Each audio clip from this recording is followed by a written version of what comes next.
Dear Tom, that year the Berlin Wall was torn down. I'm speaking of 1989, the historic year we first met. I was a graduate student at the Erasmus University in Rotterdam and participated in an exchange program for public administration with courses in Indianapolis and Bloomington. Coincidentally or not, a teacher of mine at the School of Public Health and Management had just shared his book on naturalistic evaluation by Egon Guba and Yvonne Lincoln. And I immediately fell in love with that book. It appealed to my value commitments and my ideas about what a good researcher was. I seized the opportunity to meet with them, and instead I found you. You were a pupil of Egon Guba, and you followed his tradition as a teacher. And what kind of teacher you were? You remind me of the John Keaton in Dead Poets Society, who really cared for students as persons and who talked with students about the meaning of life. And that was what we did in 1994 when I received a grant. I was a teacher at the Erasmus by that time. I received a grant to work abroad and talk about my PhD on responsive evaluation in postmodernity. And we had these wonderful conversations at your home.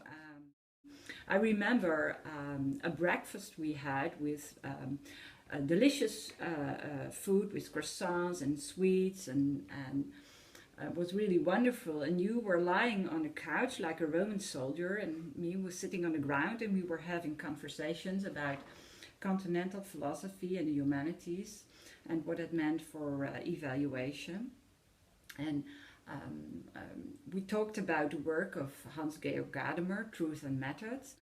And by having these conversations, I really became more knowledgeable about what Gadamer had meant. And we talked about dialogue and that interpretation was not just a method, but an ontology.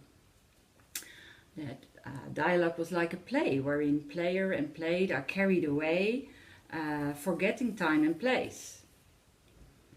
That was the teacher you were, and by these conversations you laid the groundwork of my career.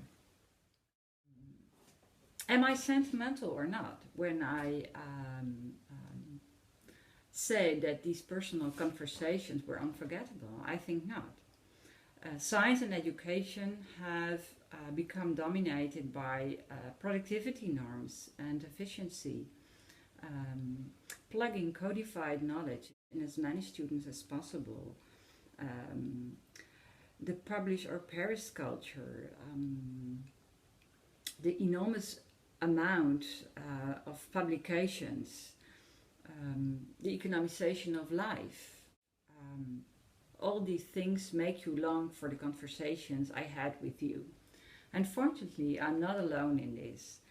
Here at the VU University Medical Center, my colleagues are trying to be teachers that care, are trying to be researchers for a caring society. Here in the department, we have formed an oasis where there is room for dialogical learning. We work in the tradition of Gadamer, who taught us that dialogue leads to Bildung, to moral development and cultivation.